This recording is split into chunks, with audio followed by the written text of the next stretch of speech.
This is Guardian Radio, your station for up-to-the-minute news, intelligent, interactive, and engaging conversation. 96.9 FM. The views and opinions of the hosts and guests are their own and do not necessarily reflect the position of the management and staff of Guardian Network.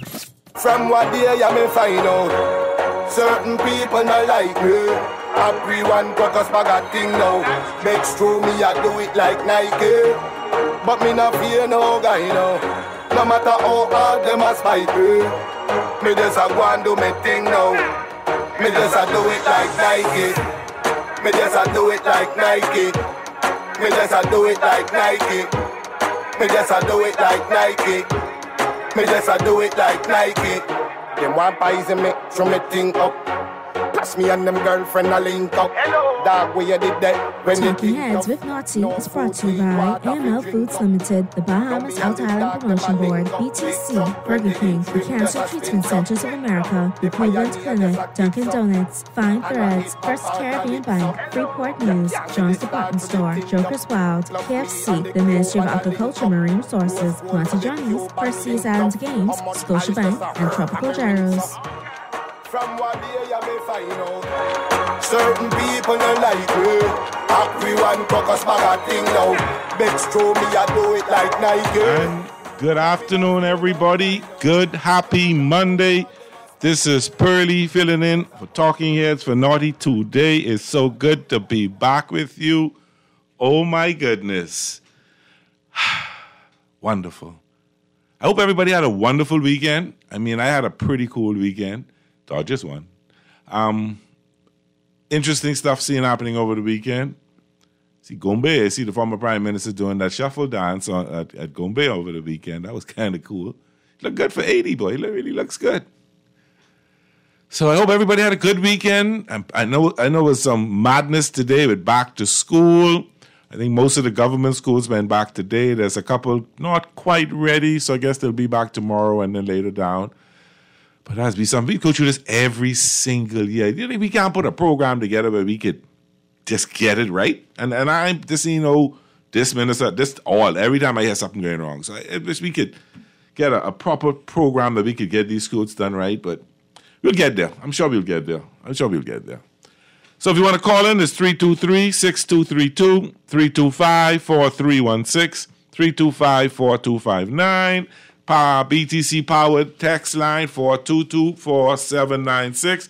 Just before we get to our guests, let's see what's in the papers this morning. This is interesting. Review law on abortion. Dame Anita suggests decriminalization of abortion, if only in certain cases. But this is going to be a lot of talk. Bethel seeks to make case against marital rape law. Ministry targeting students affected by learning loss. And a sad day in our media business, we lost a colleague in Steve Jorge. He died. Steve Jorge dies at 59 years old after a short illness. May his soul rest in peace and rise in glory. Business Action Cruise Industry to release 56 new ships by 2028. 56!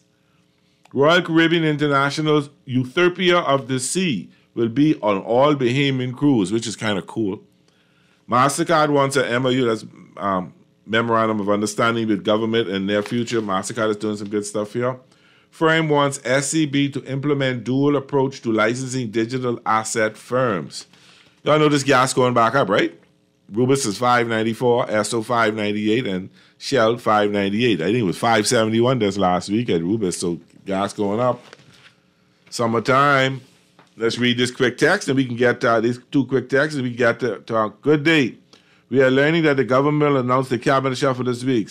We ain't learning nothing because the government officially announced that, all due respect.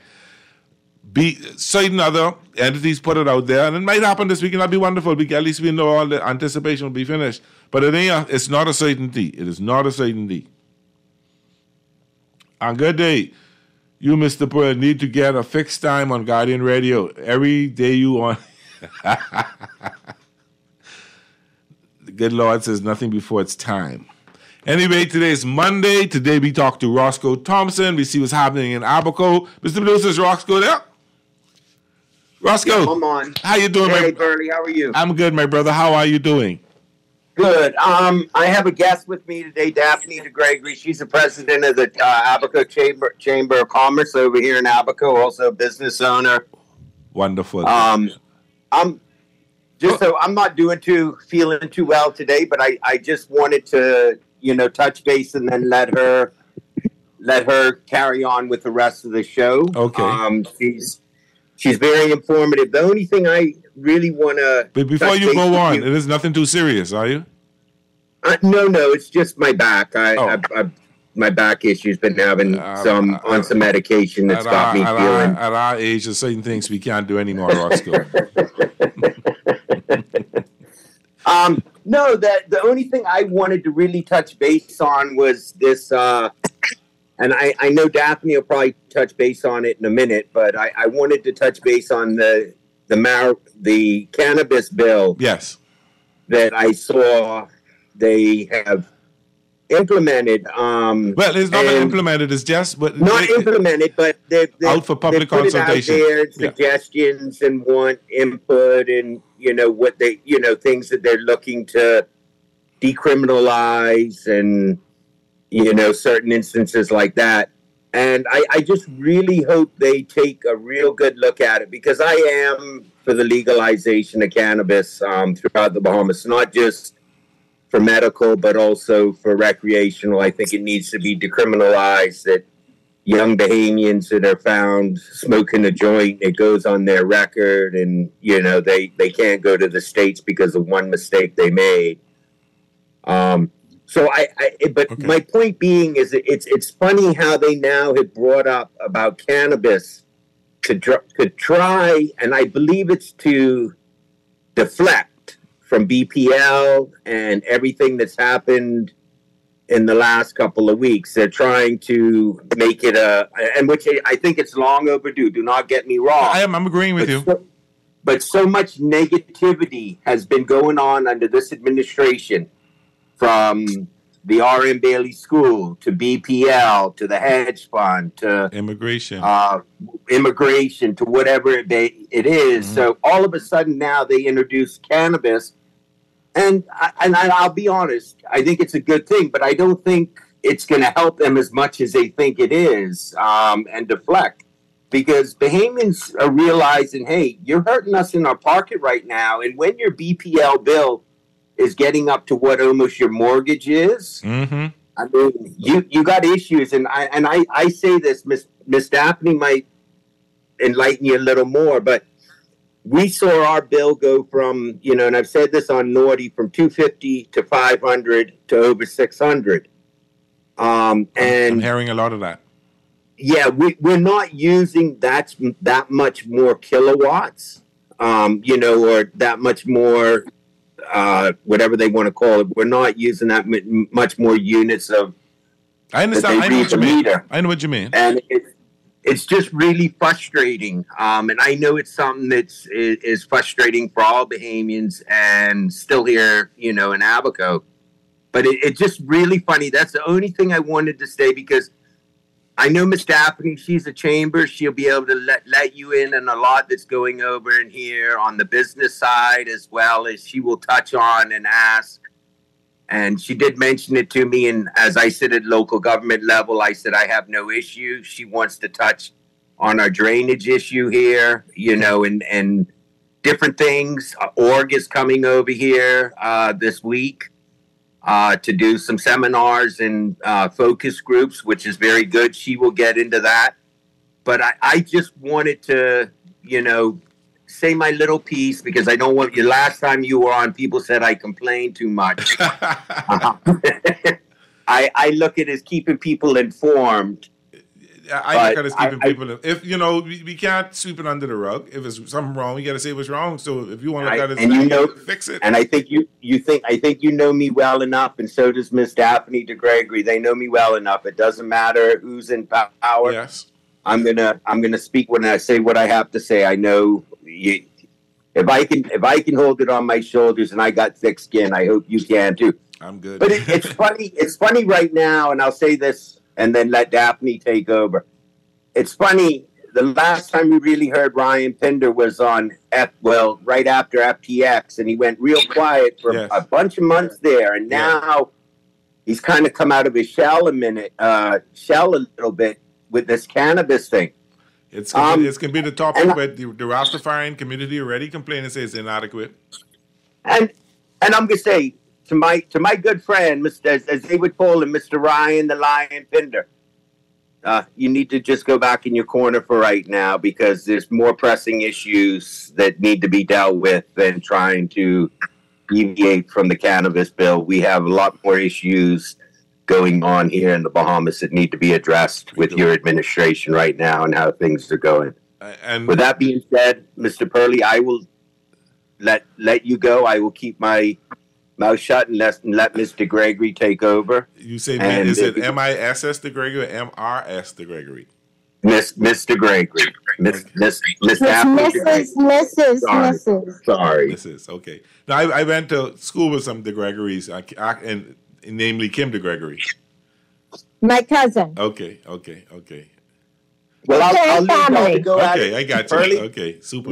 Miss Daphne is a great person, and she's been on the show before with Keeping Reports, and I'm glad she came back, because she is the president of our Chamber of Abaco, our Chamber of Commerce here in Abaco, and she can keep people, rather than them hearing my voice every week, it gives somebody new and energetic on the radio. And I'm sure she's much cuter than you as well. Oh, much. Welcome, Daphne. You guys got to stop now. Welcome, Daphne. How are you doing? I'm doing great, thanks. So, go ahead. Sorry. Yeah. No. Happy to be with you today. I might have to hold on. I might have to relocate. I live on a farm, so there's a bunch of equipment going on the outside. So let me just relocate, and so we can have a clearer conversation. But you were about to ask a question. You perked my interest. Is that you live on a farm. What do you grow?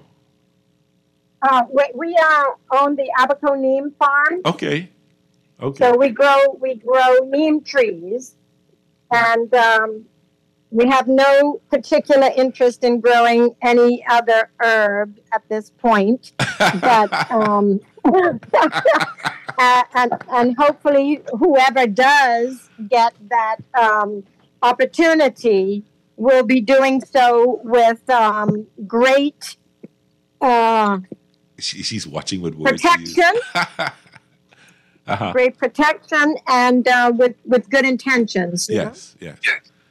So what's happening in Abaco? I've the last time I spoke to Roscoe was about a month or so ago, and we had a very good conversation.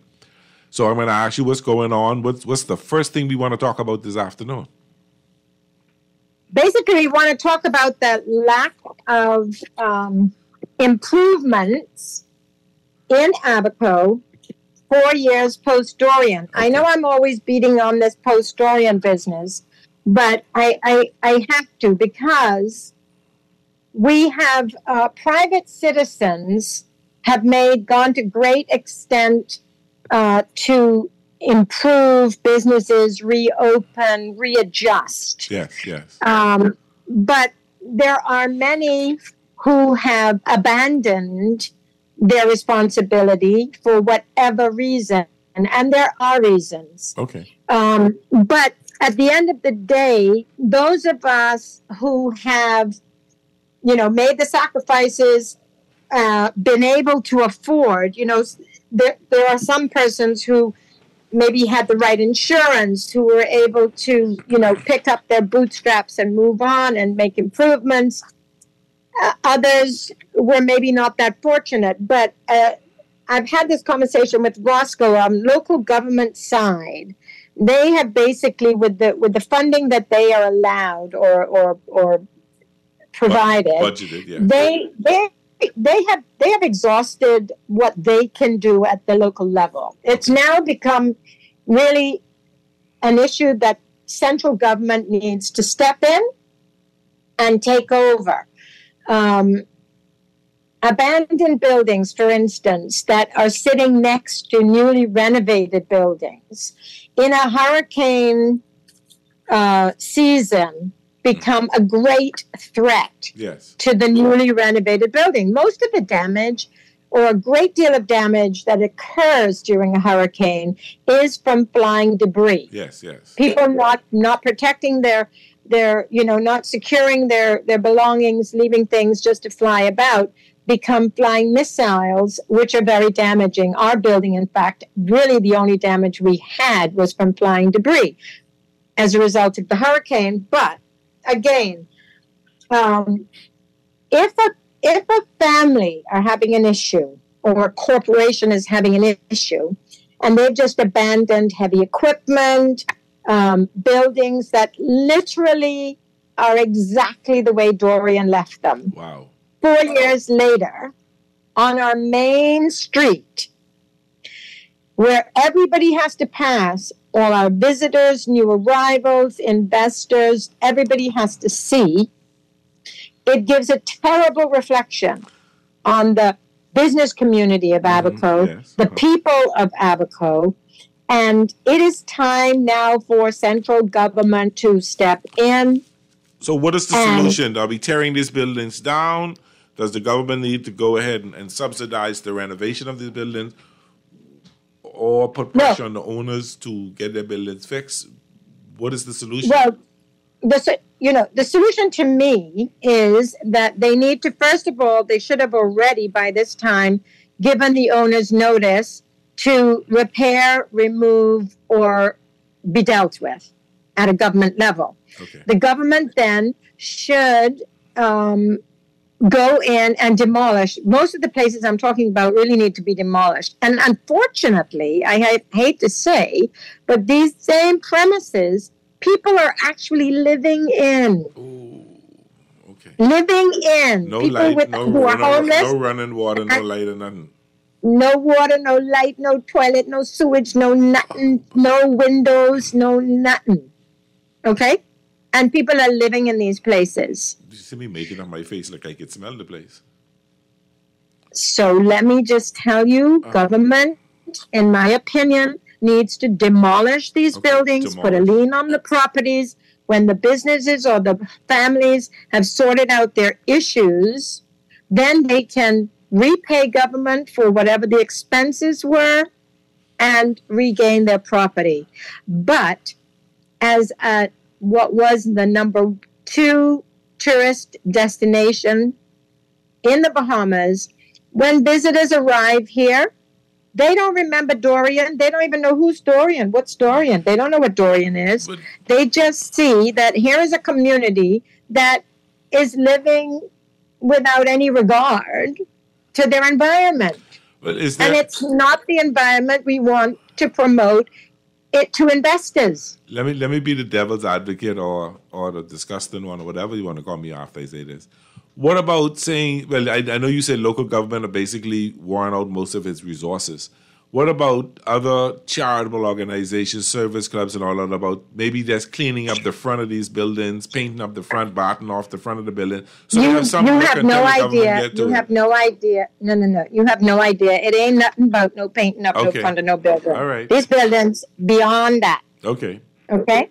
And I hate to say it, but I personally made a call to a prominent figure in our government requesting, please, to have one of these these businesses dealt with. And I hate to say, but I was told that the family were waiting for the economic environment in Abaco to improve to warrant spending the money to do so. Now, wow. I only bring this up because I know that this is not a family or not a business that should need to wait. They made lots of money on this island when business was open and good. And I would be shocked to learn if they hadn't had insurance. But it's possible. Sometimes, people with money think they don't need insurance because they could just pay for what gets fixed, right? But that is an excuse to wait. I'm like, hold on. How do you expect the economy to improve if you are not prepared to reinvest in it yourselves? Exactly. I didn't get a response. I didn't the same get a silence I gave was the silence you got. Exactly. Okay. Exactly. So the first issue today is that there needs to be, the government needs, or does it, or will that be DRA? I'm just asking. Can I interject something real quick too? And I agree with Daphne, and I'm glad that she's coming from the business side of it to say it. But we also have the old government clinic that needs to be removed, and that's government owned. Letters have been presented and sent out to the various owners from local government level that need to have the derelict buildings. I know one of them on the corner there is still in probate with the courts. And I agree with Daphne 100%.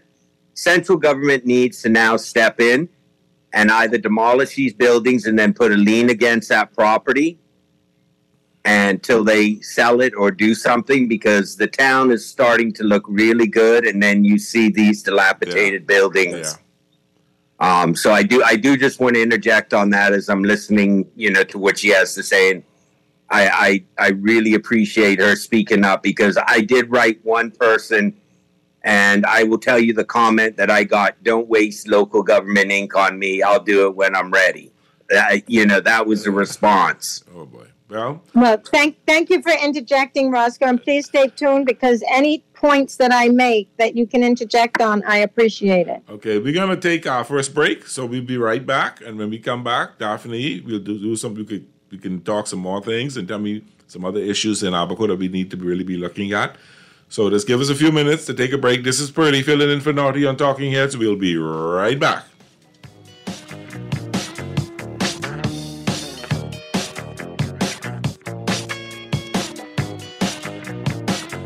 What would you do with extra cash? Plan a trip. Overhaul my wardrobe.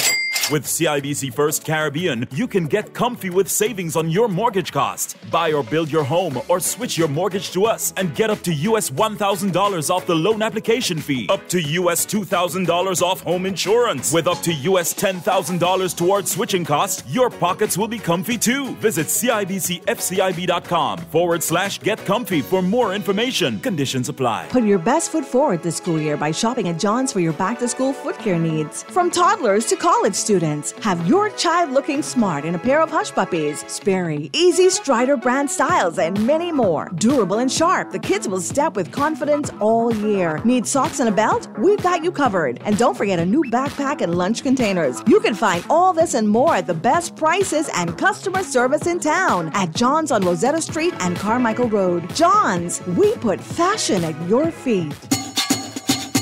Hey, it's your boy Charlie Bahama, and let me tell you about a deal you can't afford to miss.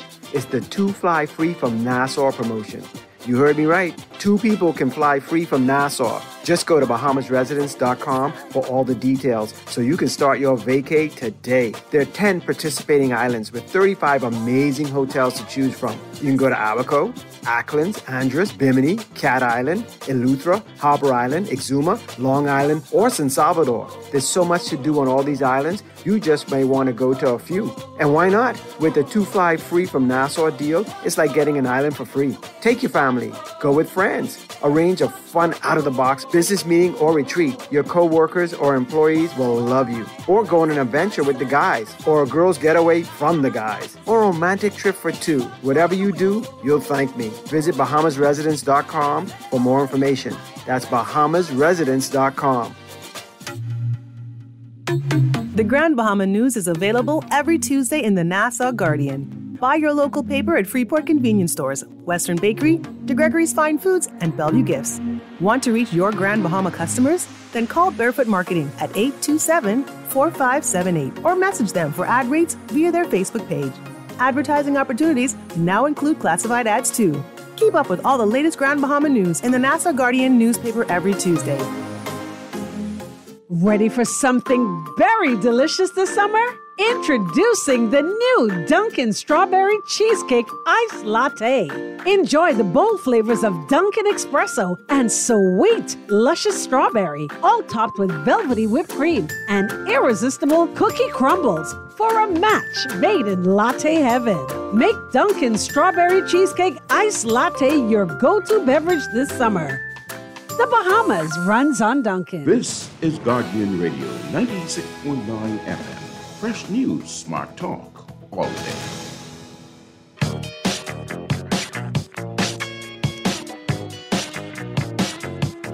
And we're back. Talking Heads with Naughty. This is Pearly in the house with my good friends out of Abaco. We've got Daphne DeGregory and Roscoe Thompson. Mostly Daphne today. So Daphne, we're back. How you doing again? I'm good. I'm right here, honey. So we spoke about the derelict buildings and stuff like that needs to be torn down and dealt with. What other issues are happening in Abaco that we need to talk about today? Okay, well, the roads are deplorable. Welcome to the club.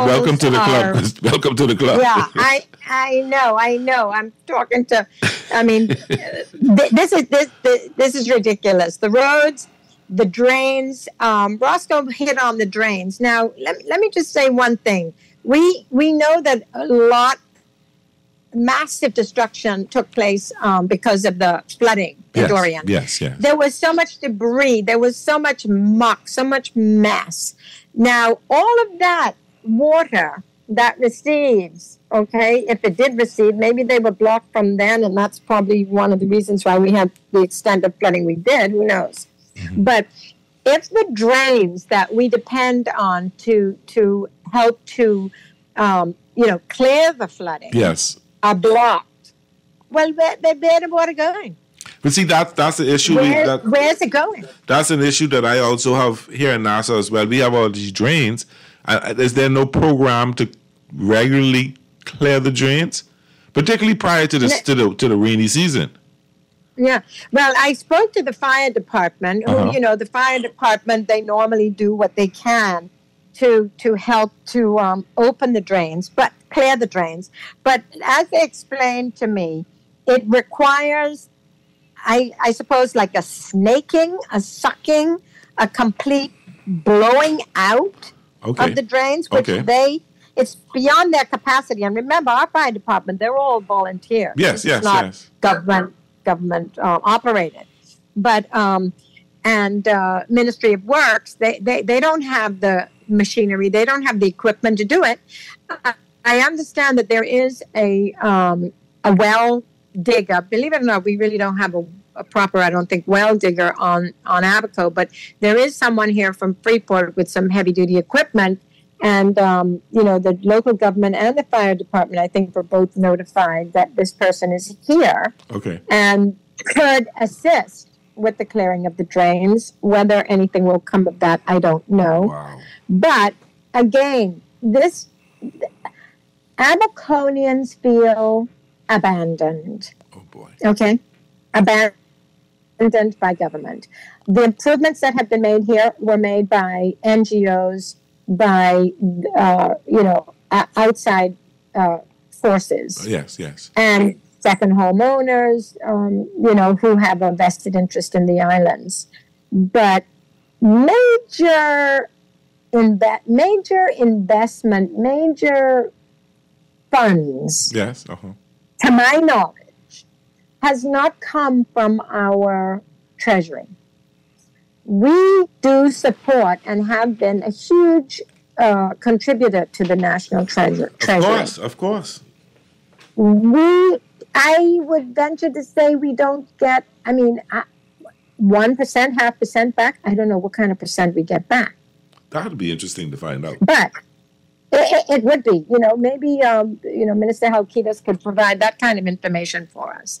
They know how to tax. Oh, sure do. And they know how to measure how much they need to increase taxes. Well, now they say no increased taxes. So what they do is just introduce a bunch of different fees.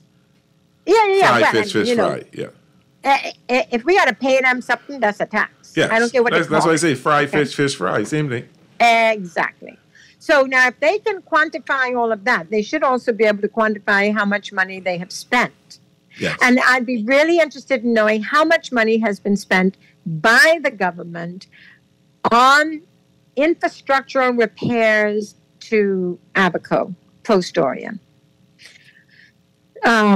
There are a number of, I have to say, probably maybe 20, not to exaggerate, between 20 and 30 trailers. It's starting to break up a little bit, Daphne. You know, just trailers like around our government complex. Okay. Around our government complex. You say complex. 20 to 30 trailers? There are civil servants living. That's just as I count. Well, Daphne, Daphne, you're really breaking up. You're breaking up badly. I haven't heard much of what you said in the last minute or two. Wow. I'm not quite sure why. I don't know how I can fix that. You're clear now. I am. Yeah. Okay. Because the internet has been a mess all day. I mean, BTC wasn't working. Somebody hit a pole. I don't know. There's been issues. There's always issues with water, power, internet. We seem to be just rotating. Who's working? Who's on? So one day we have water problem. The next day power problem. But the point I was making is that there. Right.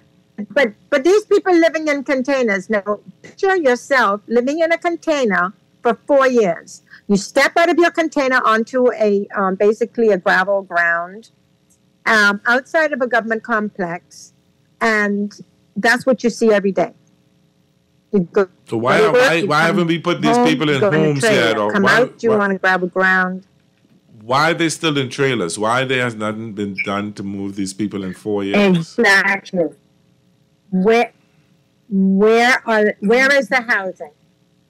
Where is the housing? And I venture to say senior civil servants, long-term, long-standing senior civil servants, not just these little young cats that just come, are in trailers. Now, everybody's got a story, and I don't know what, but I do know that a lot of these people were not able to take advantage of the year and a half that we actually had to use Sears. Mm-hmm. They have discontinued and stopped as of September 31st. I believe they will honor no more Sears permits. September 30th. They're not entertaining any new applications. Yet, there are a great number of local Abaconians who still have not been able to rebuild their homes and don't know how they will be able to do it. Family Island Act, the Family Island Development Act, that doesn't help in all cases, and it's a tedious process. Oh, boy. Are you hearing me? I am hearing you. I'm hearing you very loud and clear. On? You're on with me. I have a text to say, what is Can you hear me? Yes, can you hear me? I can hear you, Daphne. The text. Yeah, I can hear you. Okay, now. a texter is saying, what is the DRA doing in Abaco? What is their role in Abaco? I don't know what they're doing. They're going around looking for what they think people teethed, what was, I think, donated. What they're looking at scrutinizing the previous DRA team, but what they're actually doing for the people, I really don't know. Nothing as for the past doing assessments is what they've been doing for 2 years. They have not actually, that I know of, and I did speak to the gentleman about 6 weeks ago, and he said, "Oh, we're starting in 2 weeks," and that's their favorite saying is 2 weeks. 2 weeks. No, but they don't say 2 weeks. What month or what year? Well, Burley's, I can say I know that they have not. As of yet, unless they've started just recently. The DRA is kind of like our government right now. They're on the back burner, just doing what they want to do. So let me ask you all this question. And Roscoe, again, so I know you tell me the last time people say you complain too much. Tell us all right, so we could nullify that little argument that anybody puts out there. What is good happening in Abaco right now? And then there was silence. No, businesses are good. A lot of the Jib Room, Maxwell's, Premier Importers, CarQuest is coming back. You have ACC, you have Park City. You have a lot of businesses that have come back. Okay. which is great to see. You have a lot of rental business. Our issue, and Daphne touched on it earlier, is still housing. Yes. Everybody has now gone to Airbnb. It's very hard to find long-term monthly rentals. Okay. But Roscoe, hold on. Roscoe, while you're there, I meant to ask you, those beautiful constructed homes that are sitting on a hill somewhere that are unfinished, that have driveways that you can't actually drive into the cement building, do the driveway into the garage. If I'm not mistaken, yes, cement buildings that are beautifully built and sitting there empty. What is the story with them? If I'm not mistaken, I don't know if they're the ones that were in agreement with the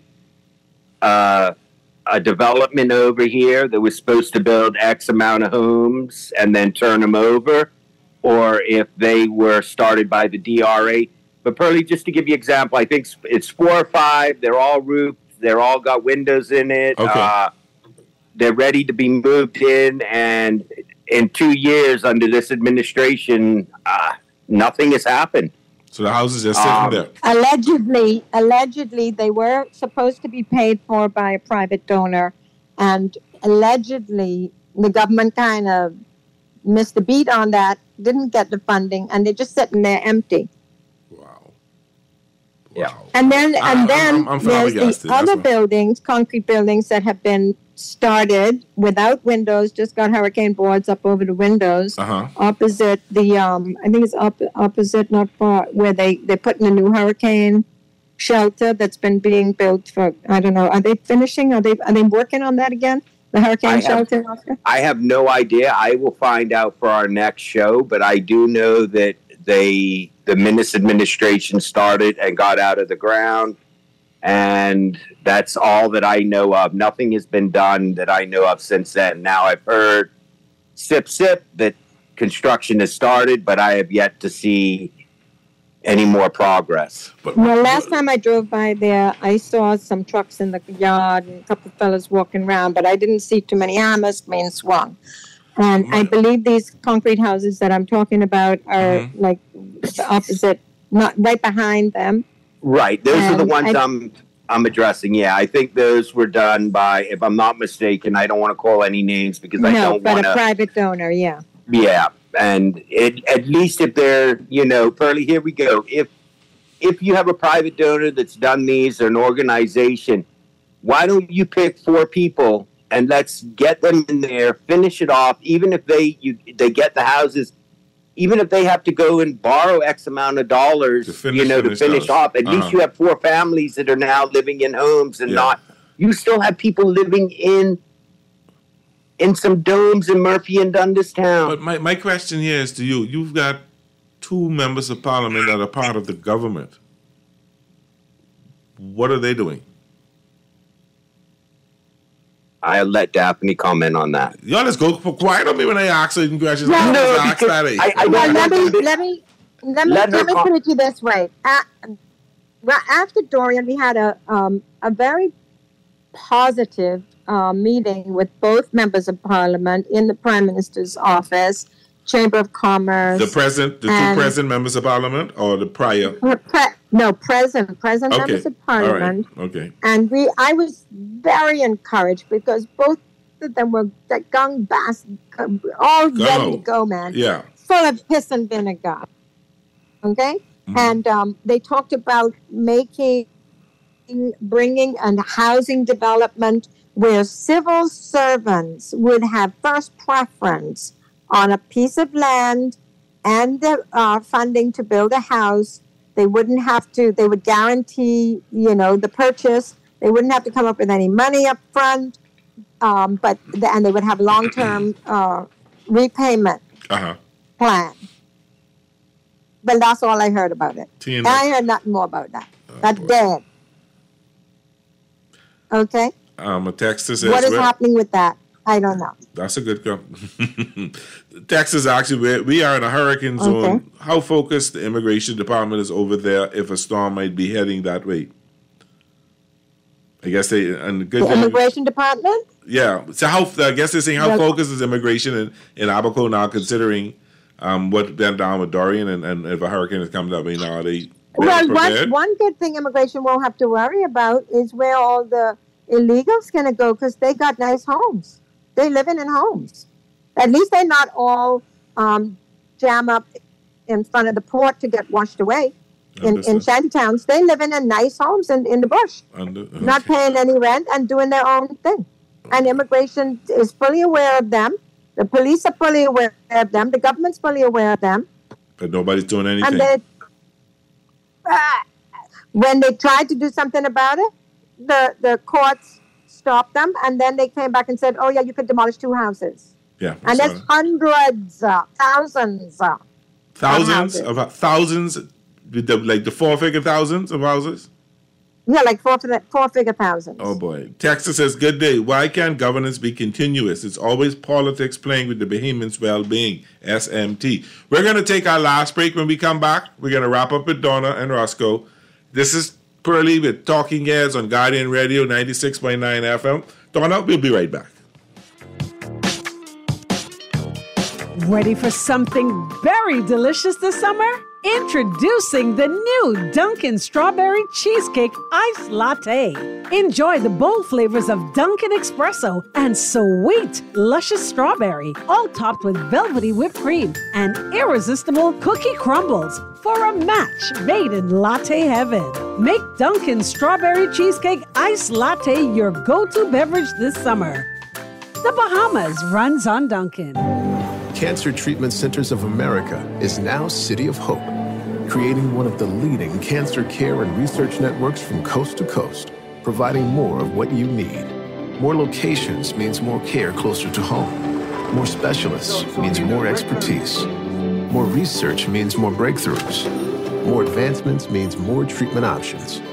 And more options means more hope. Learn more at cancercenter.com.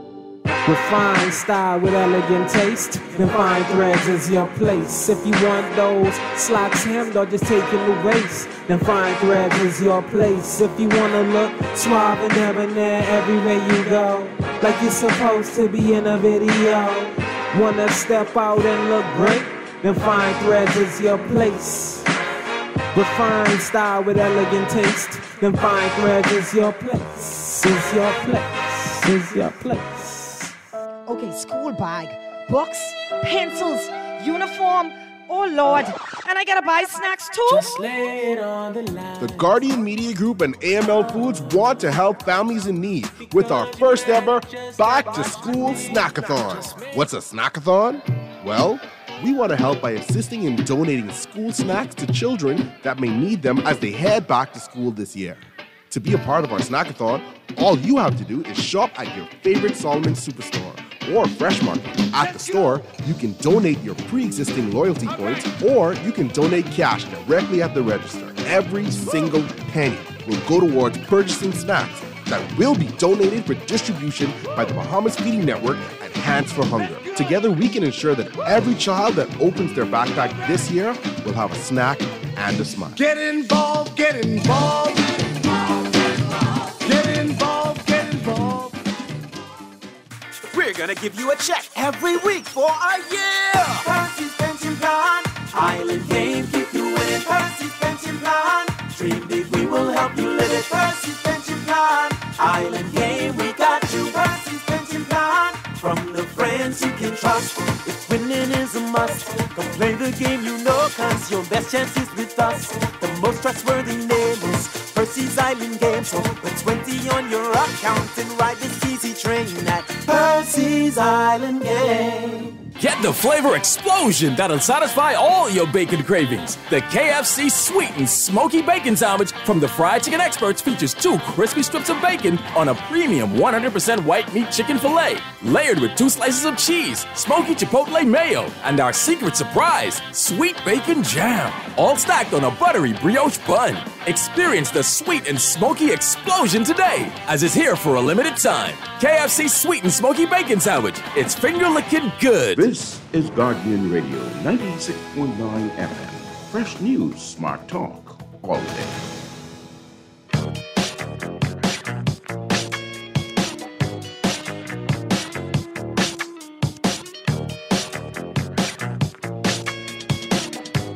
And we're back. Talking Heads with Naughty, 96.9 on Guardian Radio. We got Daphne and Roscoe in from Abaco. Daphne, today is back to school day in Abaco as well? Yeah, as far as I know. Thank God I don't have any children in school anymore. But yes, back to school today. I can tell you the truth, I don't miss that. Yeah, I do not miss that.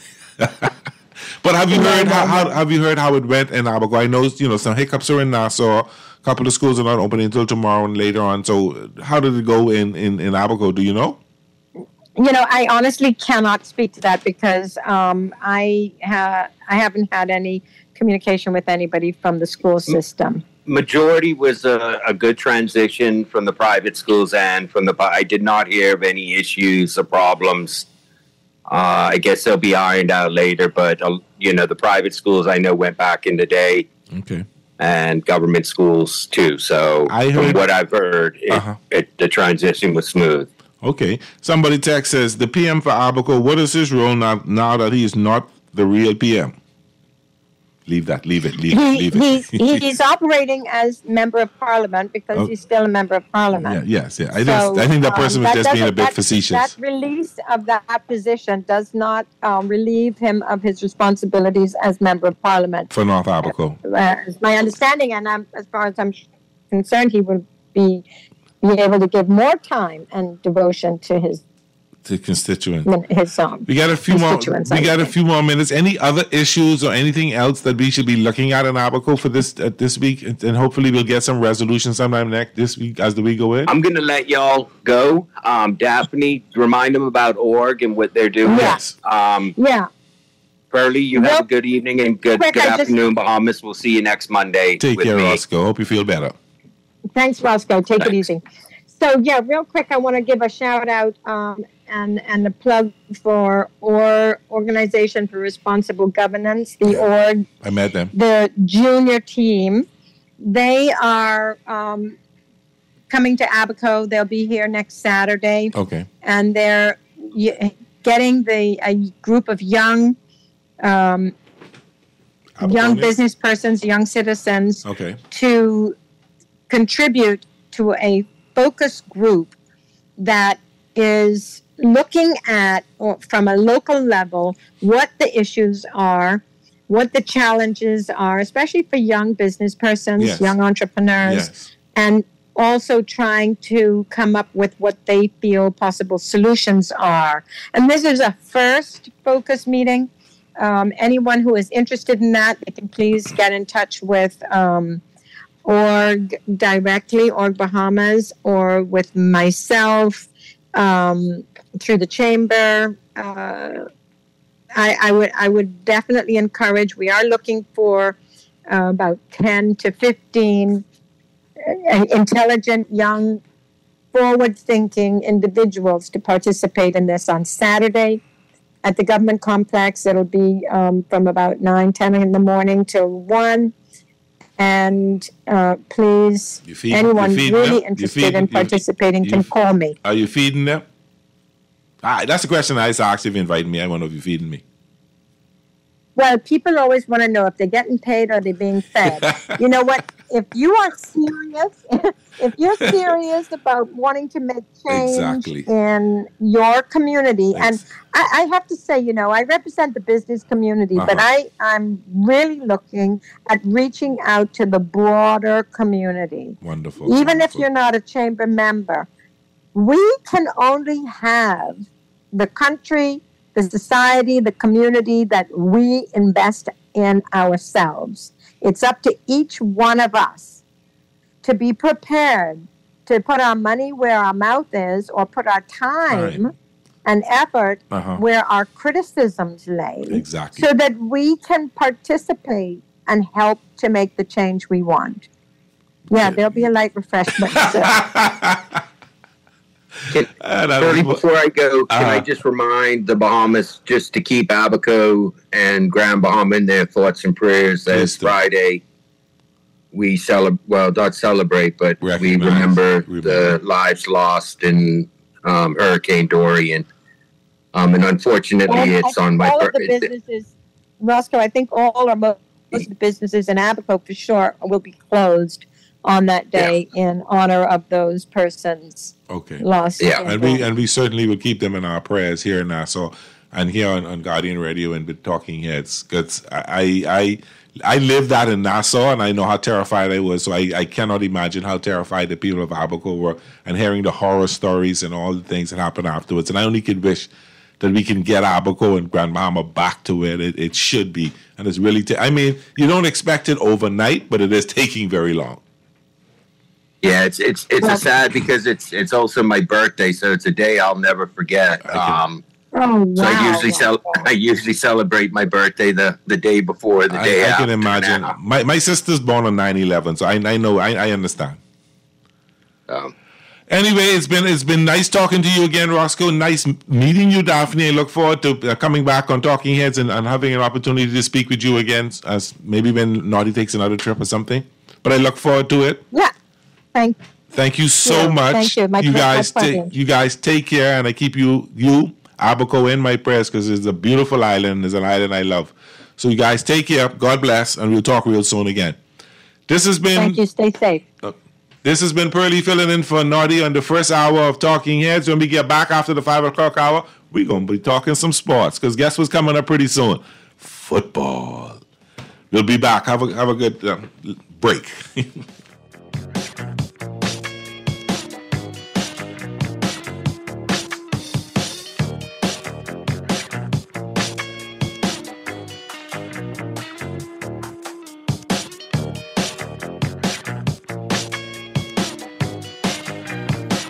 This is Guardian Radio, 96.9 FM, Nassau, Bahamas.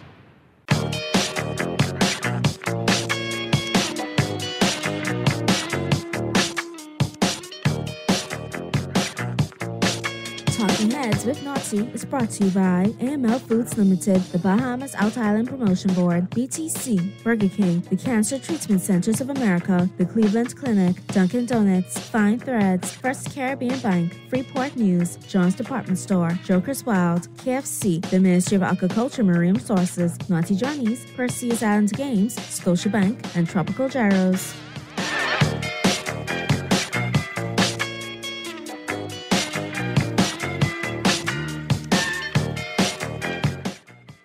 We're back. Talking Heads and Naughty Sports Time.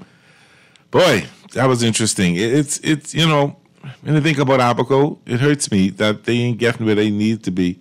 And I know and understand, you can't get it done all one time. I know that. You can't have a hurricane today and by Christmas it's no, I understand that. But there's some things that can be done. You know, they call it low-lying fruit. Come on, man. They are peoples, man. They are peoples. So what's happening out there today? It's sports time. Everybody had a good sports weekend. We had the final weekend of preseason football.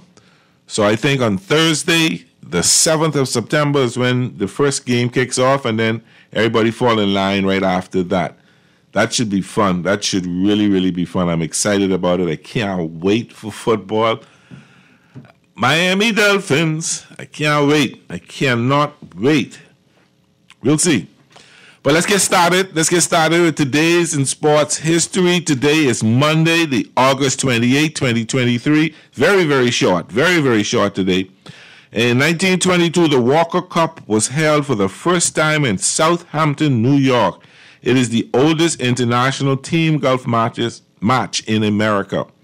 In 1941, the Football Writers Association of America was organized. And lastly, in 1972, Mark Spitz captured the first of his 7 gold medals at the Summer Olympics in Munich, Germany.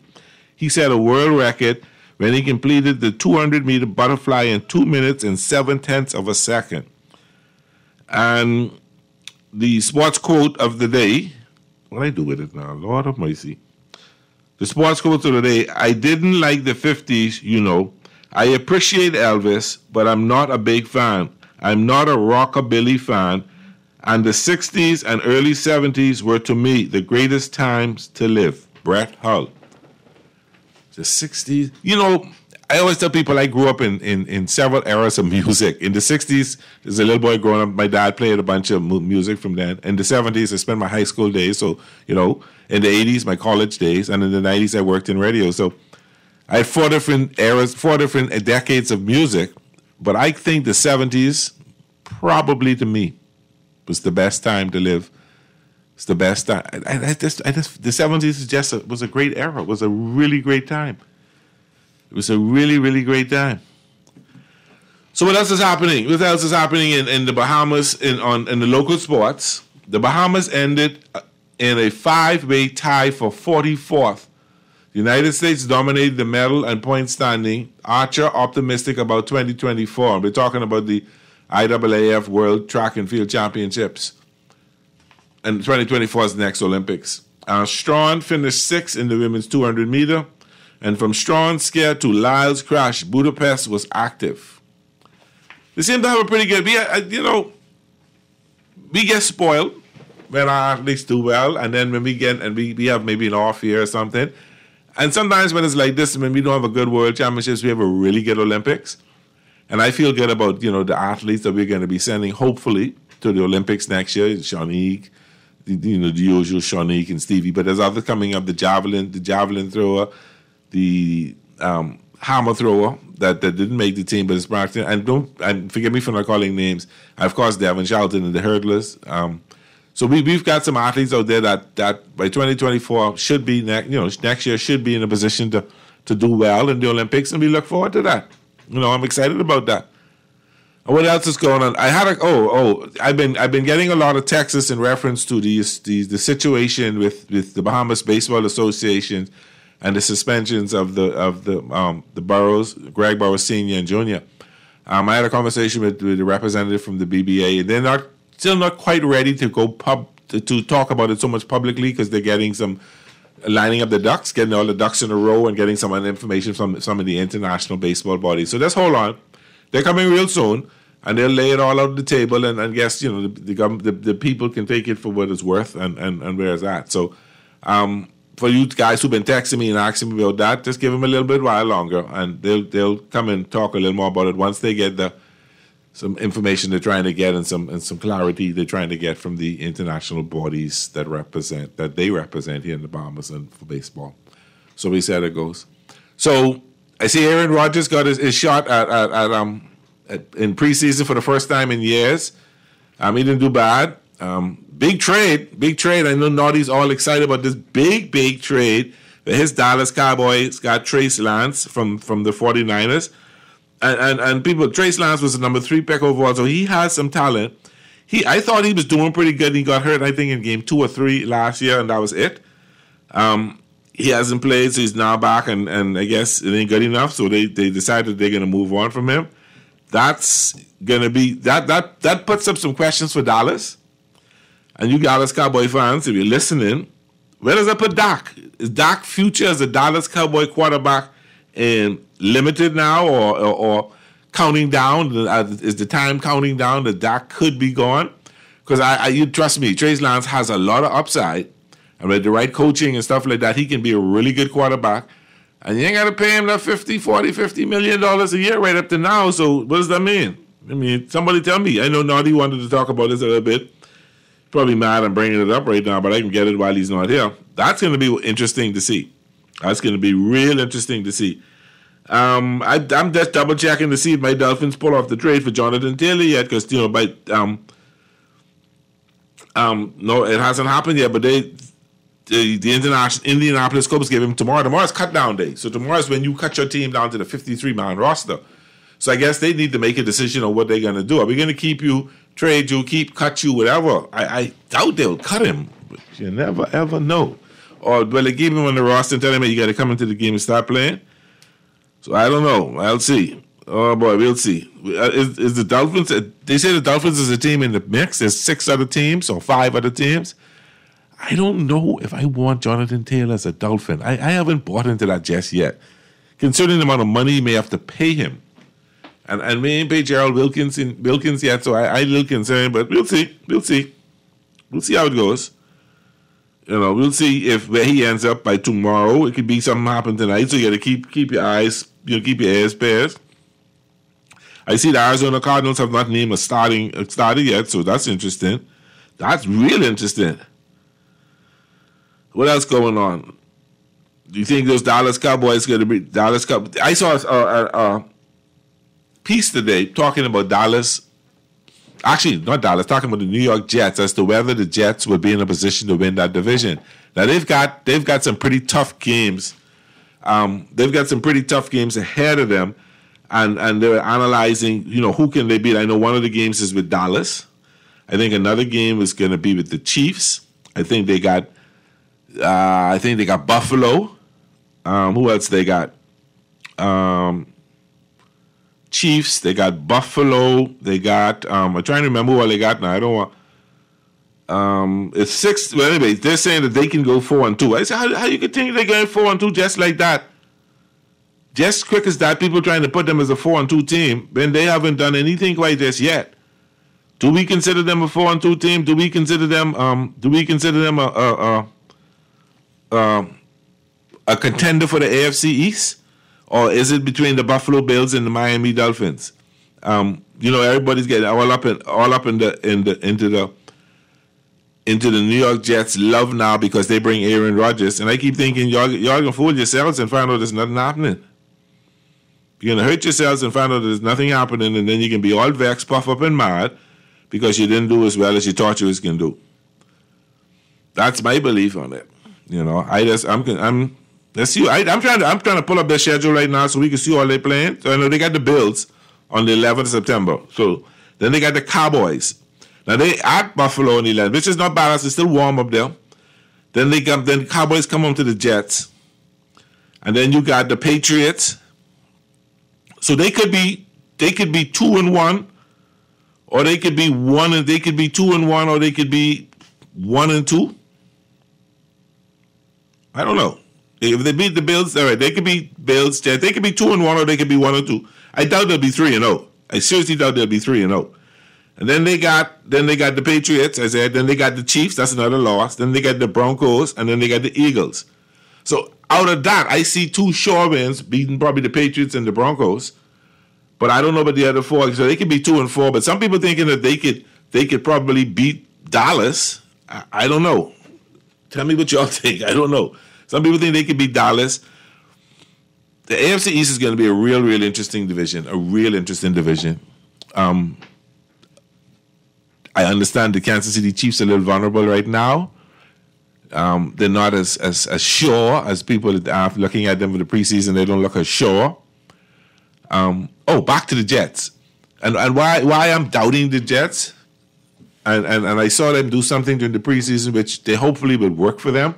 They got a weak offensive line. Well, most teams need help on offensive line, but they got a real weak offensive line. So I'm understanding that they're going to take a shorter drop and a quicker pass. So those wide receivers got to get off the line quicker because to avoid the sack, to avoid Aaron Rodgers getting hit so hard. The defense is fine. They got a Super Bowl defense, and if you let that defense get to you, you'll be in plenty problems. So it's going to be interesting to see. I'm just so excited about football. I can't wait for the season to start. I just can't wait for the season. Did you see that? Did anybody watch the game on the weekend? Let's take this call and we can talk about how Tyreek Hill duked the fella right out of his shoes. Caller, you on there? What's happening? No, Pearly. But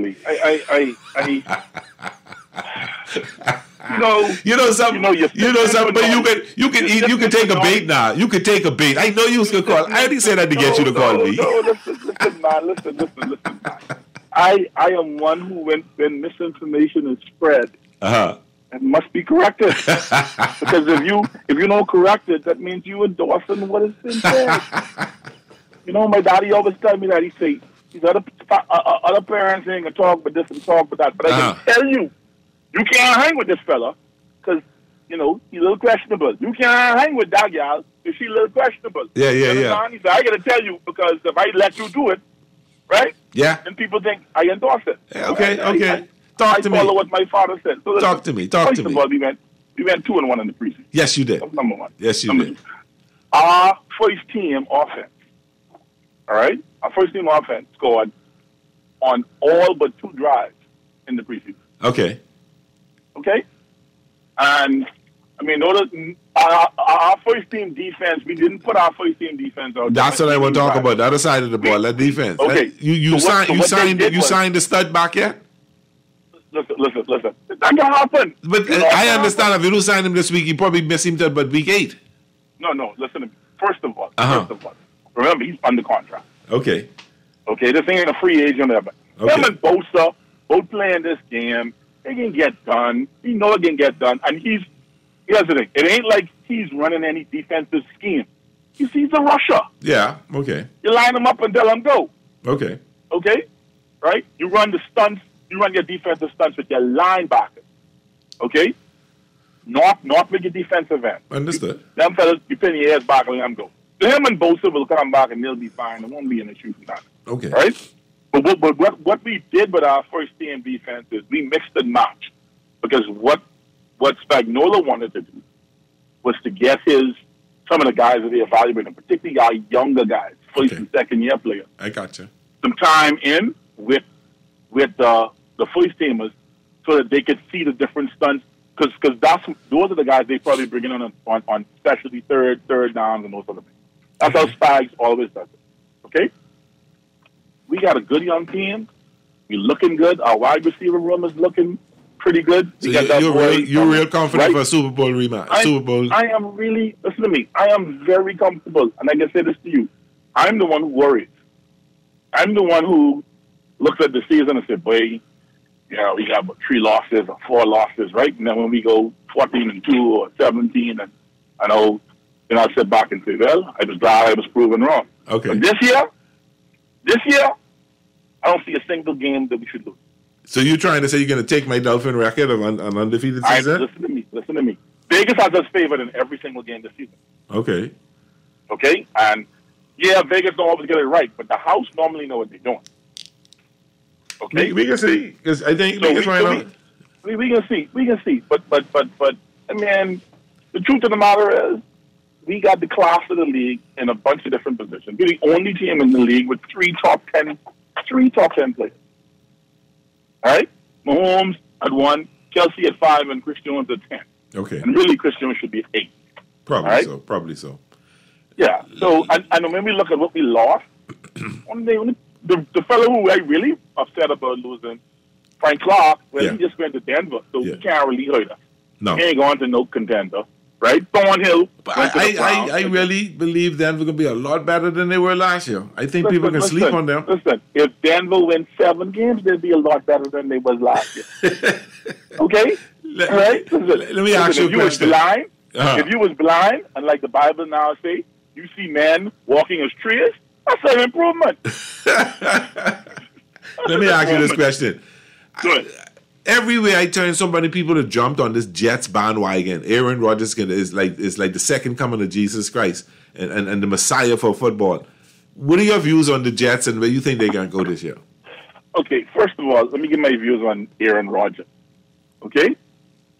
Rodgers had, granted they didn't draft a lot of good weapons for him, but he had a lot of good weapons. Yeah. Right? And he lived in Green Bay in a division where he had chalk every year. And out of all of that, in 16 years, he went to 1 Super Bowl. Point. Okay? Went to 1. Okay?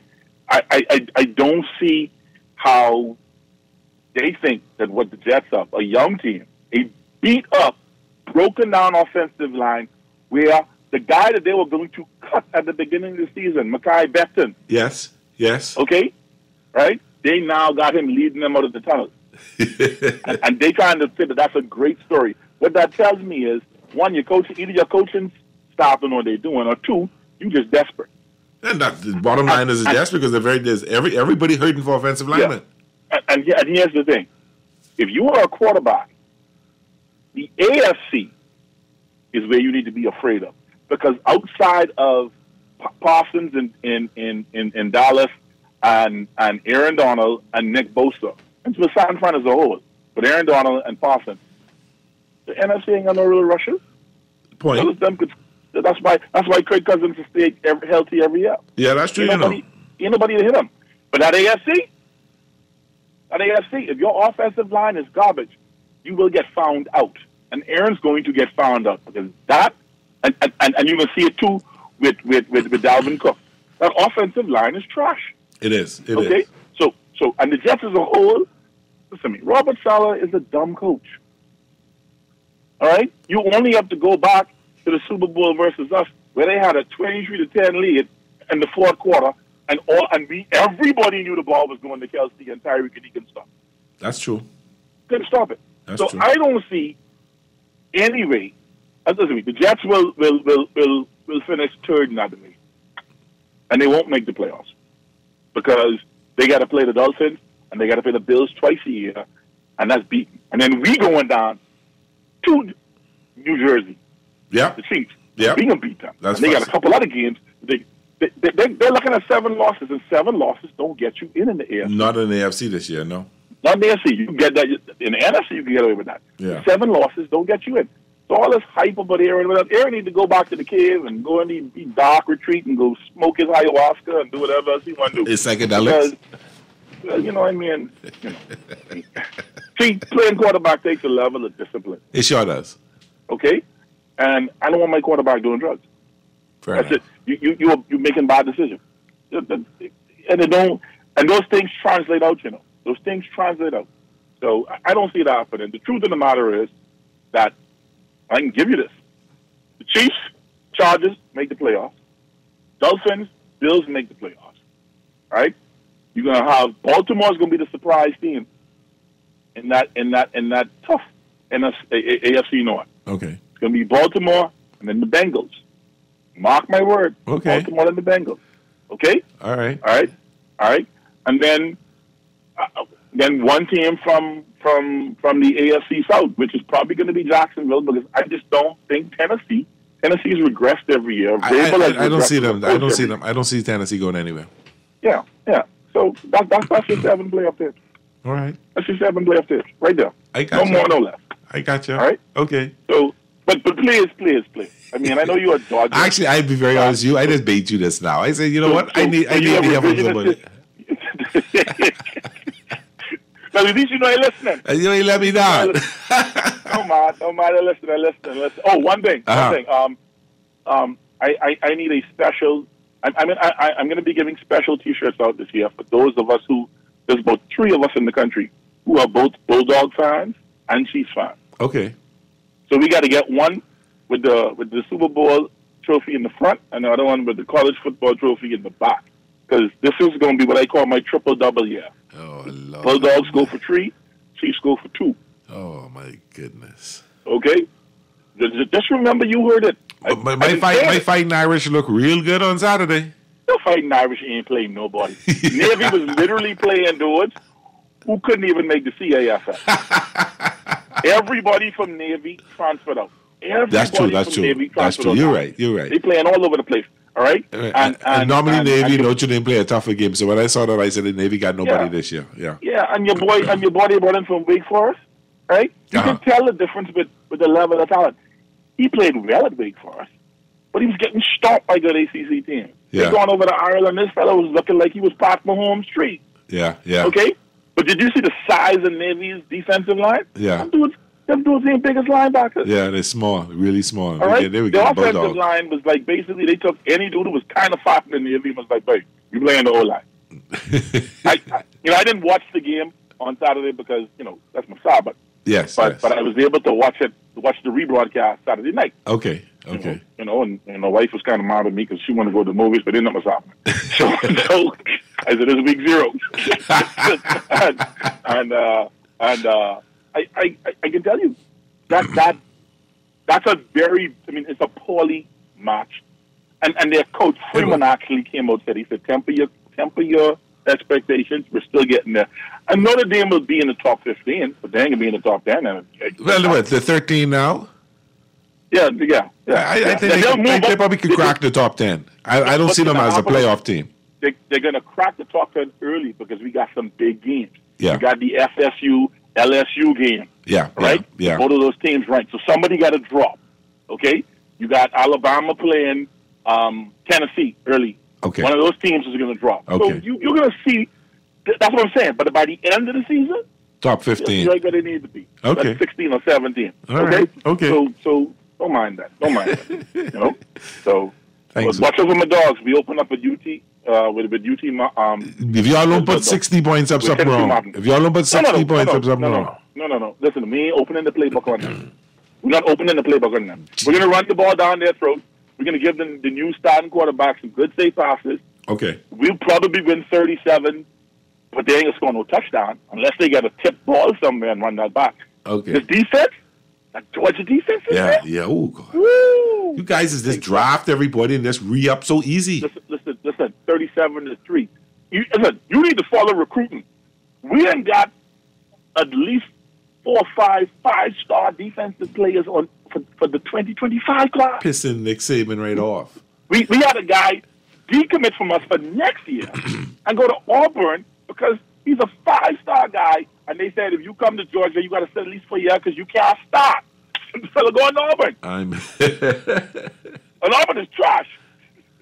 Right? Wow, yeah, they are trash. DPR. Yeah. That's how DPR. I know. Really deep. Georgia's deep. We don't have a real game until November, the second week in November. Honestly. Like, I'm going to the night game, Georgia, Florida, in Jacksonville, right? Okay. And we play Tennessee to have a break, then we play Auburn, and then we play Tennessee. Tennessee is going to be the first game we might open the playbook on. We got nobody. Wow. We got nobody. I mean, wow. We got UAB. We got Mississippi. We can beat the pants off Ole Miss? So, yeah. South Carolina. Beat the pants off them. We got nobody. Yeah. We don't hit our big stretch of the teams until after. So okay. You know. I'll keep my eyes open, we'll see. Listen, man. I can tell you. I can sign up. Better sign up for one of the T-shirts now. We can give you a friends of the dogs. The last Georgia T-shirt I had was when Herschel was. I think it was Herschel, right? Yeah. And the T-shirt said, "How about them dogs?" And I had a big dog on the front of it. That's for my 40th birthday, some of my fraternity brothers went and got me a signed picture from Herschel Walker. I have a Herschel Walker signed picture. I have a Derek Thomas signed picture. Did you throw it away after you decided to run for mayor? No, man. No, listen. Present stupidity does not negate past glory. Okay, bro. I worship him as a football player. Now the politician, man, he on his own. Yeah, for real. Yeah, my brother. All right, brother. Good. Take care of yourself. Take care. Okay, we're gonna take our first break, but let me just read these 2 texts quick. You see, this call I got to be delusional. The Pittsburgh Steelers Super Bowl bound. Okay, I tell you, Pittsburgh will not make the playoffs. What is the take on the Steelers? I answered you. The Steelers won't make the playoffs. The Steelers got a good young quarterback and a really good wide receiver. They're going to turn some heads. I think they're going to probably buck 1 or 2 people, but at the end of the day, I don't think they got quite enough this year. I don't think they have quite enough this year. I think they're still a year away. So that's my take on the Steelers. We're going to take our first break. When we come back, we'll be talking some more football, a little bit of baseball, and then we do our picks, and we get into the final 12. This is Pearly holding on for Naughty Today and Talking Heads on Guardian Radio 96.9 FM. We'll be right back. Wherever you are in the world, Cleveland Clinic's world-class care is here for you. From Ohio to Florida to London, Cleveland Clinic treats thousands of patients every year. Ranked number 2 in the world by Newsweek, you can trust our caregivers to enhance your experience across each step of your treatment journey. For every care in the world, learn more at clevelandclinic.org/Caribbean. Okay, school bag, books, pencils, uniform. Oh, Lord. And I gotta buy snacks, too? Just lay it on the line. The Guardian Media Group and AML Foods want to help families in need with our first ever Back to School Snackathon. What's a snackathon? Well, we want to help by assisting in donating school snacks to children that may need them as they head back to school this year. To be a part of our snackathon, all you have to do is shop at your favorite Solomon Superstore or Fresh Market. At the store, you can donate your pre-existing loyalty points, or you can donate cash directly at the register. Every single penny will go towards purchasing snacks that will be donated for distribution by the Bahamas Feeding Network and Hands for Hunger. Together, we can ensure that every child that opens their backpack this year will have a snack and a smile. Get involved, get involved. Get involved, get involved. Naughty Johnny's restaurant can only be described as the experience you want to recreate again and again and again. Their motto is simple food done well. You're welcome into their home at Naughty Johnny's, where you can dine on crack conch fritters, and other Bahamian favorites. There's also an international flair that's guaranteed to offer something for everyone. Enjoy a good meal and listen to a live band on their patio Friday and Saturday nights, or brunch on Saturday and Sunday, only at Naughty Johnny's restaurant in the Old Town Plaza, Old Fort. They're open 11 a.m. to 10 p.m. Monday through Thursday, 11 a.m. to 11 p.m. Friday, 10 a.m. to 11 p.m. on Saturday, and 10 a.m. to 10 p.m. on Sunday. Naughty Johnny's. Well worth the trip. Shavara Roka Enias, Chickchani Farms. I don't think I chose farming. I think farming chose me. Winning this award would definitely give us the funding that we need to start our farming season. Most persons who are in the agriculture field realize that at the start of the season, which is in the next couple of weeks, you do always need a bulk of cash. I think we have a great track record for the work that we've been doing in agriculture over the last 10 years. And so when I saw the opportunity for an award like this, I figured, you know what, I should just go ahead and enter. The Agrarian Awards, September 16th. Grab your camera, capture the spirit of the Bahamas, and win cash and prizes. Scotiabank, in partnership with the Guardian Media Group, invites all youth, amateur, and professional photographers to enter the Celebrate Bahamas 50 photography competition, being held under the theme One Nation, One Legacy, Our Future. With more than $8,000 in cash to be won, snap those photos and send them in by August 30th. Visit GuardianTalkRadio.com or bs.scotiabank.com to find out how to enter. Let's celebrate our proud nation in photos. Terms and conditions apply. Attention, all KFC lovers! Are you ready to get crazy on Tuesdays? Now you can get 5 juicy, mouth-watering pieces of KFC chicken for only $10. It's crazy! 5 pieces of world-famous KFC chicken, handmade with a secret blend of 11 herbs and spices for only $10. Don't miss out! This crazy offer is only on Tuesdays and only at KFC. KFC Nassau. It's finger-licking good. This is Guardian Radio 96.9 FM. Fresh news, smart talk, all day.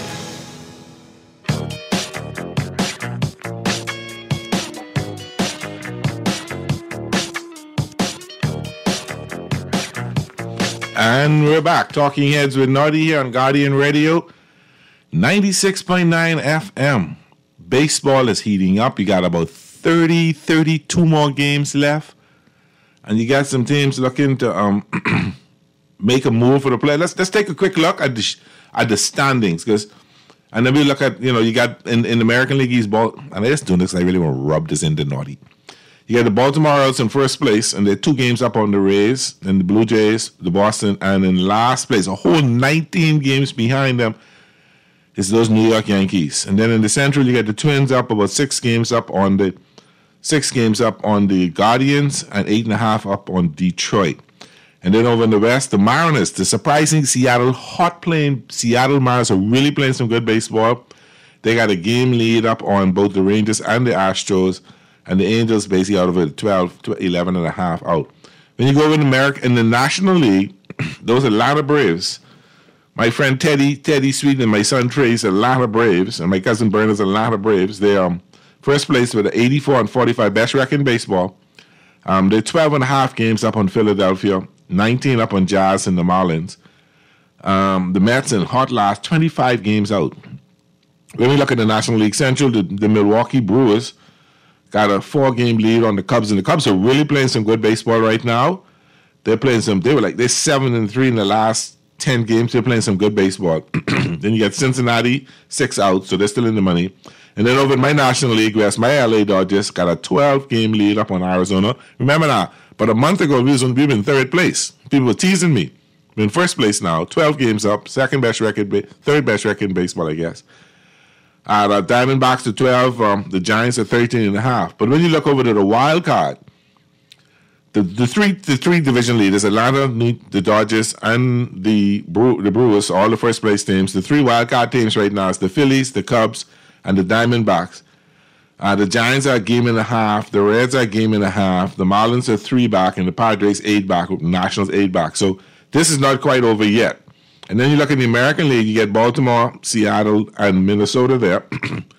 Then you got the wild card is Tampa Bay, which is 6 games. Tampa Bay, the Rangers, and the Astros will be the wild card teams. Then you get the Blue Jays, which is 2.5 back. The Red Sox 4.5. And we took 2 out of 3 from the Red Sox this weekend. Justin turned out a couple of home runs though. It's good to see the Red Bad. And then the Angels 10.5 back. So you still got the Red Sox and the Blue Jays still in the money there. And then over in the National League, you still got a whole slew of players. The Marlins, the Reds, and the Giants are still in the money there. So baseball is on this next 30 to 32 games going to be really important in terms of jockeying. The Dodgers are 4 games in the win column behind Atlanta for the best record in baseball. So they're battling for that. So it's going to be interesting to see. It's going to be real interesting to see. We're going to take a break soon. But before we do it, we're going to take a look at our picks. When we come back, we've got our final 12. I think it's Rich. Is it Rich I got? Or is it Colin? Who I got today? Hey, Mr. Beduso, who we got today? Is it Rich or Colin? We got the Herd, Colin Herd, the Herd. He's going to be talking about Trey Lance. The trade for Trey Lance was a good business for the Cowboys and the 49ers. Who were the winners? I think Trey Lance is the winner in that trade. And I think the 49ers are the losers in that trade. Some tell me they can realize later on this season, wow, we got rid of him. We should have never lose him. We should have never lost him. So it's going to be because, look at them. They went through 4 quarterbacks last year. They went through a bunch of quarterbacks last year, but to the point in the game, they had, I think, the running back and the running back taking snaps because they got so many injuries. So anything is possible. So let's take a look at our picks. Brought to you by Island Games. So we're going to give you who to pick, and remember, gamble responsibly. Island Games, you have a great parlay for football coming up for the NFL season. So make sure you get into that there. We want to thank our sponsors, KFC, Tropical Gyros, Dunkin' Donuts for the help and the love they've shown us. Really appreciate it. So what we got tonight? We got the Arizona Diamondbacks at the LA Dodgers tonight. I like the Dodgers in that one. The Angels and the Phillies. I like the Phillies in this one.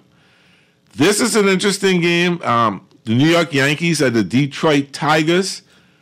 New York in last place. Detroit in 3rd place. I like the Yankees tonight. The Orioles and the White Sox. I like the White Sox. Let's see. The Cubs and the Brewers is going to be a good game. I'm going to stay away from that. But I like the Braves over the Rockies tonight. And I like the Reds over the Giants tonight. If we take a quick look at the WNBA, this is going to be a great game tonight. The Las Vegas Aces, the defending champs, going to play my New York Liberty, Jonquel Jones and the New York Liberty. 2 best teams in the WNBA tonight in New York at 7 o'clock. They've already played 4 times. They've split 2-2. I like the Liberty tonight. I like the Liberty to take it tonight. I always like the Liberty to take it because I put in hard for Jonquel. So just before we go, let's read these couple of texts here. Zeke is New England. Zeke in New England, what do you think he will fare? What do you think the Broncos will do this year on offense and defense? Zeke has become to the world as a short-term running back, short yardage running back. New England ain't gonna get that close to the end zone that often, so I don't know if he'll be that effective for New England. But it's a new place; it may be a breath of fresh air. The Broncos. A lot of people don't like the Broncos. They don't think Russell Wilson is doing well. I think they're going to be a lot better. I called my Kansas City fan said 7 wins is a lot. I think they'll probably do 8 wins, 9 wins maybe. I'm not going to sleep on them. Ask me that question again after a week when I'll be able to answer that. The defense is going to be solid. I'm not too sure about their offense. I just don't get it. I don't know. And don't be surprised if Sean Payton sits Russell Wilson. Do not be surprised on that. Well, folks, that's it for today. We're going to take our next break, and when we come back, we'll have called the Herd talking about Trey Lance, the trade to the Dallas Cowboys. Was it good for Dallas, or was it even better for the 49ers? It's been a great Monday. Thanks for tuning in. Naughty will be back tomorrow. This has been Pearly holding on for Naughty on Talking Heads at Guardian Radio. Be good. If you can't be good, at least be good at it. Take care. the flavor explosion that'll satisfy all your bacon cravings. The KFC Sweet and Smoky Bacon Sandwich from the Fried Chicken Experts features 2 crispy strips of bacon on a premium 100% white meat chicken filet, layered with 2 slices of cheese, smoky chipotle mayo, and our secret surprise, sweet bacon jam, all stacked on a buttery brioche bun.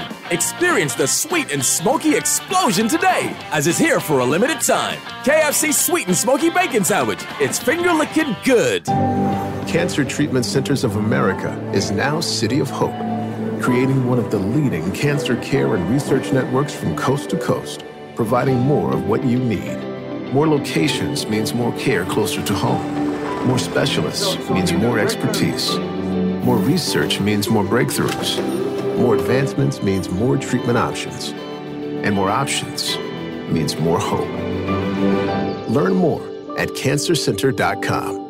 Put your best foot forward this school year by shopping at John's for your back-to-school foot care needs. From toddlers to college students, have your child looking smart in a pair of Hush Puppies, Sperry, Easy Strider brand styles, and many more. Durable and sharp, the kids will step with confidence all year. Need socks and a belt? We've got you covered. And don't forget a new backpack and lunch containers. You can find all this and more at the best prices and customer service in town at John's on Rosetta Street and Carmichael Road. John's, we put fashion at your feet.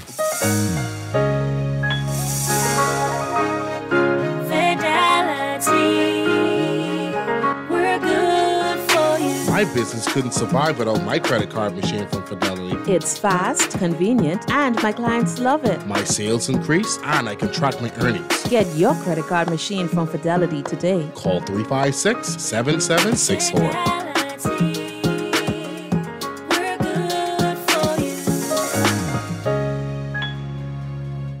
We're gonna give you a check every week for a year. Percy's Pension Plan. Island Game, keep you winning. Percy's Pension Plan. Dream big, we will help you live it. Percy's Pension Plan. Island Game, we got you. Percy's Pension Plan. From the friends you can trust. If winning is a must, come play the game you know, cause your best chance is with us. The most trustworthy name is Percy's Island Game. So put 20 on your account and ride this easy train at Percy's Island Game. Ready for something very delicious this summer? Introducing the new Dunkin' Strawberry Cheesecake Ice Latte. Enjoy the bold flavors of Dunkin' Espresso and sweet, luscious strawberry, all topped with velvety whipped cream and irresistible cookie crumbles for a match made in latte heaven. Make Dunkin' Strawberry Cheesecake Ice Latte your go-to beverage this summer. The Bahamas runs on Dunkin'. This is Guardian Radio 96.9 FM. Fresh news, smart talk, all day. This trade is not surprising because the Dallas Cowboys are a really well-run organization. And I know because Jerry has the funny quotes and because they are in a 28-year drought of not making the conference championship game, and we look at it, oh, they wanted to draft Johnny Manziel, and Jerry gets in the draft. Look at this team over the last half decade. Look at this team since they gave Zeke that contract extension. What's their worst move? What have they done poorly? And taking a player who was a consensus first-round pick, who ended up going number 3, and getting him for what will end up being about the 120th pick of the draft, with 2 years of control to be able to have him in your building to see what he can become, is good business. And the Dallas Cowboys, the playoff failures notwithstanding, they do good business. Listen, I am not a big Cowboys fan. There are a lot of folks out there that are well known, either Cowboys, I don't even want to say hater, but Cowboy detractor or Cowboy superfan. I'm none of the above. But I can call it as I see it and look at the Cowboys roster. Go to their spot rack page if you really want to get nerdy about it. Show me the bad contract. Look at their draft history over the last 5 years. Show me the team that conclusively has done better than them. Show me the move they've made that you're like, well, that's idiot. There isn't one. And trading for Trey Lance because of what it allows you to do in a potential Dak Prescott negotiation. More on that in a moment. Because of what you are buying low at the absolute nadir for a player that at one point everyone agreed was a first-round pick. Most people thought was going to go somewhere in the top 15. It wasn't as if the Niners were the only team that liked this player coming out of North Dakota State. That's good football business. Now, it's good business. It does seem to have left your franchise quarterback a bit nonplussed. Okay, so Dak didn't need a heads up because Trey Lance is not competing with Dak Prescott. Certainly not this year, maybe not ever. But here is why I would imagine that, because you could see in the very beginning when he was like, not surprised by anything. Now, maybe it's because he liked Will Grier so much. But maybe it's also because Dak, who is a savvy guy, a smart guy, and has played the NFL business world about as well, maybe better than he's played the actual on-field world. Here is why I think the Trey Lance move does impact Dak Prescott. And again, I apologize for this early in the morning out west or early afternoon out east to get into contract stuff. But Dak is the Cowboys are in an odd spot with Dak, with 2 years left on his deal.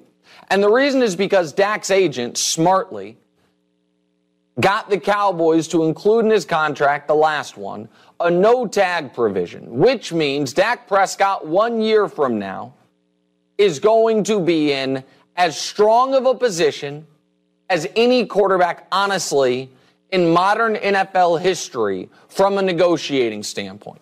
Dak Prescott 1 year from now is going to be able to tell the Cowboys, this is the exact contract I want.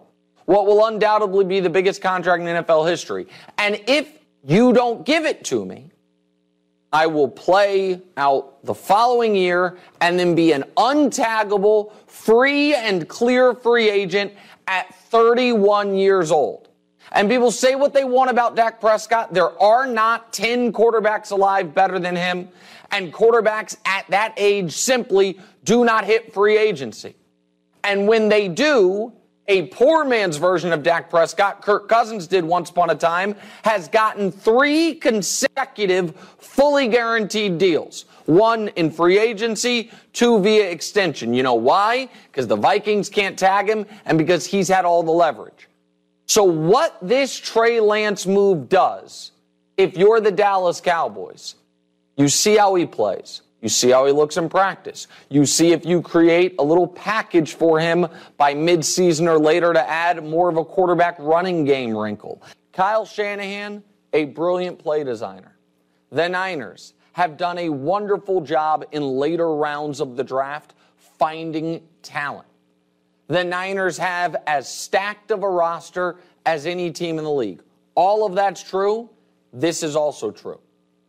For 6 consecutive years, the 49ers have botched the handling of the most important position in sports. It has arguably already cost them a Super Bowl or 2, and it might cost them another 1 or 2 potential ones down the road. Here's what we know. No team in the common draft era has gotten less out of a top 5 pick than the Niners got out of Trey Lance. That's not an opinion. That's a fact. As far as snaps played, games played, no top 5 pick last 50 years of the NFL draft has provided less for the team that drafted him than Trey Lance with the Niners. We know that. We also know the San Francisco 49ers have been haphazard at best when it comes to what they want, what they need from a quarterback. They are now trying to sell us the idea that, well, we just want someone who won't crash the car. We just need a caretaker. We can use a guy in Brock Purdy who we loved so much.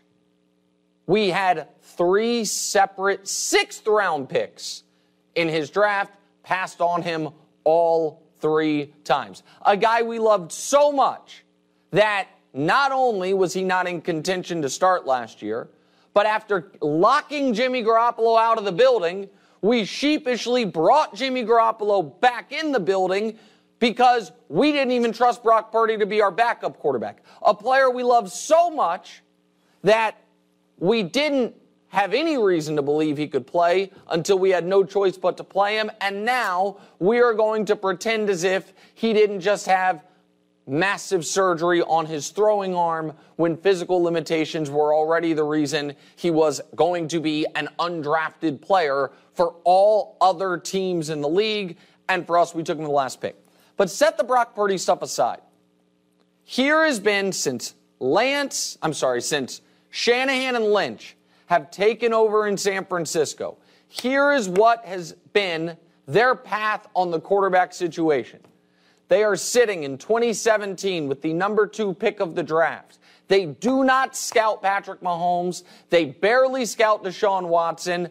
And why was that? Because everyone assumed, I think correctly, that they had their eyes on Kirk Cousins, who was going to be a free agent a year later. They end up trading back one spot, drafting Solomon Thomas, who, of course, is no longer on the San Francisco 49ers. They then later in that first round draft Reuben Foster, and we are off and running. They then get anxious and antsy, can't wait for Kirk Cousins, trade for Jimmy Garoppolo, see 5 games of Jimmy Garoppolo and say, you know what? Forget the money we were going to spend on Cousins. We'll make you the highest paid player in the league. They then immediately fall out of love with Jimmy Garoppolo, but not far enough out of love to get involved in the Tom Brady sweepstakes in 2020. They then, in 2021, decide, you know what? We are fully done with Jimmy Garoppolo. We are going to trade all these draft picks, move up to number 3 to draft. We don't know. You remember the reporting there? Who are they taking at 3? We know Trevor's going 1. We know Zach's going 2. Is it Mac Jones? Is it Justin Fields? Is it Trey Lance? They couldn't have traded up without knowing who they were taking, but all the reporting was that is exactly what happens. They then take the rawest player ever to be taken in the top 5 of the NFL draft, a guy who had played 1 year of Division II college football because they believed in the upside. His rookie season, he got 2 starts, played well in one, played poorly in another. That was enough for them at the end of that year, after another trip to the NFC Championship game, to say, he's our starter moving forward. They then, that offseason, reportedly, had another opportunity to pursue Tom Brady. Nope, we don't want to. We are invested in Trey Lance. Saw him all offseason. He's our starter. Saw him all preseason. He's our starter. He then played 1 game in a monsoon and half a quarter in the next game and broke his leg. And before he could practice again, they were shopping him. He was on the trade market in February. Where is the consistent, logical approach to the quarterback position? You don't need a great player at quarterback? Then what are you doing trading 3 1s for Trey Lance? You do need a great player at quarterback? Then what are you doing? Forget Brock Purdy beating out Lance. So be it. I'm not a quarterback wins guy. The Niners didn't seem to be quarterback wins people when they told Jimmy Garoppolo, your Super Bowl appearance, your NFC Championship game appearance, not enough. We're done with you here. But with Brock Purdy, they want to be quarterback wins guys. So be it. That's fine. Purdy's the starter. What is the rationale to saying Sam Darnold, we're going to say you could be Steve Young and we're going to value you more than this player we took number 3 overall? This player who's thrown 420 passes since high school. This player that we knew was a developmental project, that we knew was raw. What is the logic to saying, even if you believe deep down, all right, if something were to happen to Brock and he were to be out 2 months, we'd probably quickly go to Darnold. Why would you not name Lance your backup? Just to keep him in the building, just to keep him attached to the team.